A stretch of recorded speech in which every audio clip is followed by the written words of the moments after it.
Quand j'étais petit, alors que mes copains rêvaient d'être policiers, pompiers ou même astronautes, je rêvais d'être entrepreneur. Je disais, chef de travail, comme mon papa. En effet, mon père était entrepreneur et mes deux grands-pères étaient entrepreneurs. Mais imaginez alors l'entreprise comme un endroit extraordinaire où l'on crée des produits et des services pour améliorer la vie des gens. Mon rêve s'éloigne avec mon parcours scolaire qui fut plutôt douloureux. Et je me suis retrouvé en période productive destiné à être ouvrier d'usine. Mais à 16 ans, j'ai intégré le monde du travail en alternance. Enfin, du concret. Je m'y sentais beaucoup plus à l'aise. Et quand j'avais 20 ans, mon oncle me demande est-ce que tu rêves toujours de devenir entrepreneur? Et là, ce fut le déclic.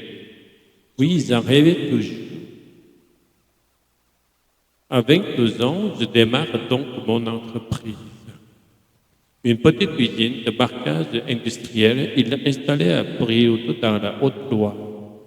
Alors, comme tout début d'activité, c'est aussi difficile que passionnant. Mais avec mon équipe, on prend déjà tous beaucoup de plaisir dans cette aventure. En mode de survie, pendant les 2 premières années, on va à l'essentiel. Pas le temps pour les réunions, les objectifs, les règles, les méthodes, etc. Seule l'envie de bien faire comptait. Résultat, la 13e année, on est lancé. Tellement bien lancé que l'on va doubler notre chiffre d'affaires ou prendre une place dominante sur le marché. Alors on se développe, on investit dans la construction de notre première usine et de machines automatiques. À ce moment-là, on change de dimension. Tout bascule. Je ressens une forme de pression générale, des conseils qui fusent de toutes parts avec toujours le même refrain. Attention, si tu veux pérenniser ton entreprise, il faut mieux te structurer, mettre en place des méthodes de travail. Alors sur le moment, ça me semble logique. Tu organises l'entreprise avec un chef d'atelier, des règles, des méthodes, des process, des contrôles. Rêve du fun. Mais seulement au fur et à mesure que nous devenions une vraie entreprise, l'ambiance se dégrade, la magie se perd. Pour ma part, je prends moins de plaisir à travailler. Je commence même à stresser jusqu'à avoir la boule au ventre. J'ai l'étrange sentiment de devenir dépendant des résultats financiers de l'entreprise sur lesquels je suis maintenant jugé par mes confrères, par les banques et même par mon équipe. Et cette pression me pousse à une chute en avant. Oui, il faut faire toujours plus. Sans surprise, c'est une mauvaise année.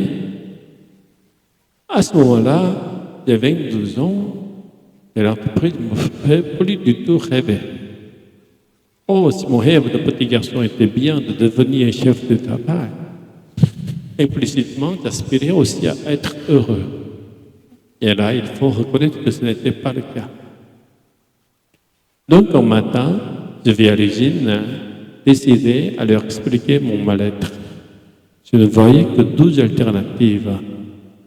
Soit vendre l'entreprise, soit remettre à plat fondamentalement tous nos modes de fonctionnement. Alors, ils ont été un peu surpris, mais surtout soulagés. J'avais enfin compris que ça n'allait pas. Notre structuration, pour ressembler à une vraie industrie, n'a pas du tout eu l'effet recherché. Alors que notre spontanée bienveillance avait fait ses preuves pendant nos premières années, nous avons donc décidé de supprimer toute cette complexité. Et nos premières réflexions collectives nous ont amenés à penser que nos axes devaient devenir propriétaires. Tout d'abord, satisfaire les besoins fondamentaux du collectif. Et ensuite, repenser la mission de l'entreprise. Alors, vis-à-vis des besoins fondamentaux, Nos décisions ont principalement porté sur l'environnement de travail. Quel rythme de travail voulons-nous? Quels outils souhaitons-nous mettre en place? Quelle liberté souhaitons-nous avoir? Nous avons listé toutes les contraintes que nous pouvions supprimer vis-à-vis de la mission de l'entreprise. D'après vous, quel est le but d'une entreprise?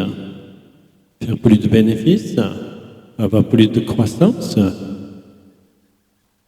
Eh bien, pour nous, ce n'est pas de gagner toujours plus.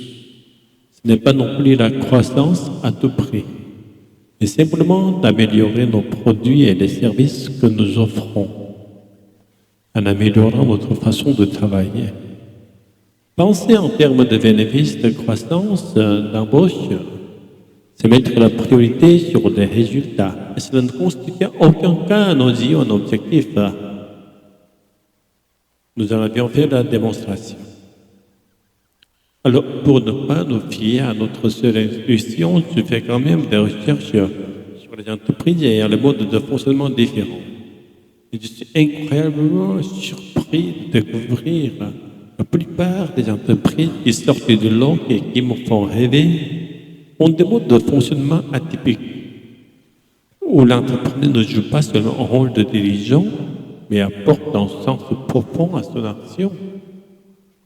Comme le disait si bien Antoine de Saint-Exupéry, si tu veux construire un bateau, ne semble pas tes hommes pour leur donner des ordres, mais pour leur expliquer chaque détail, pour leur dire où trouver chaque chose. Si tu veux construire un bateau, faire naître dans le cœur de tes hommes le désir de la mer. Et ça a du sens. J'aimerais maintenant partager avec vous quelques exemples qui illustrent nos principales remises en cause. Comme la dernière fois que j'ai fait un recrutement, par exemple, j'ai choisi une personne tout à fait compétente. Et son intégration ne fut pas extraordinaire. L'équipe me demande alors, est-ce qu'on peut essayer de faire notre propre recrutement? La différence est qu'ils ont choisi une personne avec qui ils se voyaient bien travailler. Et du coup, ils ont été beaucoup plus patients et pédagogiques dans son intégration. Le résultat fut juste stupéfiant. En quelques mois, nous avions un nouveau membre de l'équipe à part entière. J'avais aussi parfois tendance à penser à leur place, à ce qui était bon pour eux. Et je me suis insisté à fond pour leur installer une salle de pause avec un coin repas un peu à la Google. Je me disais, ça va forcément leur plaire. Mais étrangement, je sentais peu d'engouement de leur part. Alors, j'insistais sans comprendre et je leur demande, mais que voulez-vous vraiment? Et là, ils me disent, on doit garder nos canapés et simplement changer la table basse. En voulant bien faire, j'allais créer une frustration. Alors, non seulement ils ont changé la table basse, mais en plus, ils me l'ont offerte. Une magnifique table basse avec le logo de l'entreprise posé dans le tôle. Comme vous le savez, chaque erreur de fait grandit. Et un matin très tôt, ils ont changé dans la machine de la résine dure à la place de la résine souple. Résultat, 12 jours de production non conforme, environ 100 000 pièces. Quand l'équipe se rend compte de l'erreur, je suis en week-end. Eh bien, sans me consulter, ils ont pris l'initiative de dédommager financièrement le client pour sa perte de production, d'annuler leurs vacances de Noël, de lui garantir une livraison dans le temps pour assurer le lancement produit. Le plus incroyable, c'est que j'avais informé le client lui-même. Pour l'équipe, c'était naturel. Et finalement, notre plus important de nos combats, puis aussi notre plus belle expérience client. À l'opposé, il se trouve que sur nos quelques 900 clients, il y en avait un avec qui les échanges étaient toujours compliqués. et qui, malgré tous nos efforts, restait insatisfait. Ce client représentait environ 15% de notre chiffre d'affaires, mais 4% de notre stress. Ça vous parle? Alors on cherchait à nouveau une solution. Il m'a envoyé expliquer au client notre incompréhension. Trouver avec lui comment mieux travailler ensemble. Je vous laisse imaginer la scène où j'explique au client nos problèmes de stress. Sa réponse a été « Mais je travaille, c'est comme ça, c'est normal, ce n'est pas mon problème. » Nous avons donc décidé d'arrêter de travailler avec lui. Alors cette année-là, on a fait moins de chiffre d'affaires. On a fait moins de bénéfices. Mais qu'est-ce qu'on a été heureux!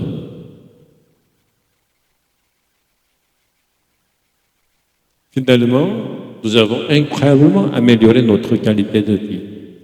Et cela nous a renforcé sur le fait que la santé doit toujours rester notre priorité.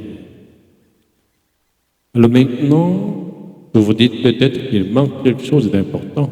Le plaisir au travail, c'est bien, mais quand on pense travail, on pense aussi rémunération.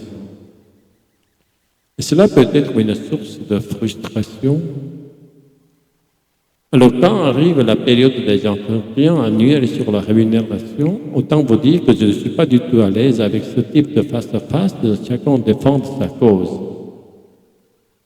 Je demande donc à l'équipe, et si on parlait tous ensemble? C'est incroyable que cela puisse paraître. Ils ont accepté de parler librement et collectivement de ce sujet si tabou. Et nous voilà partis pendant des heures et des heures à imaginer une multitude de façons possibles de se rémunérer jusqu'à arriver à leur solution.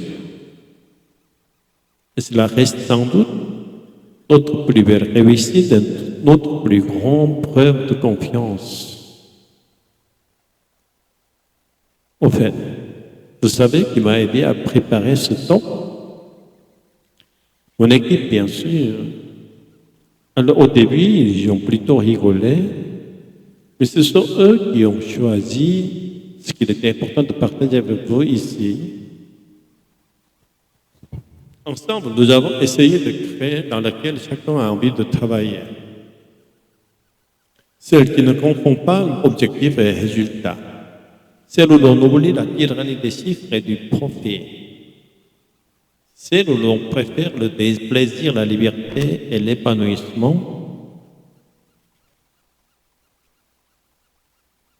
Et vous, de quelle entreprise rêvez-vous? Merci.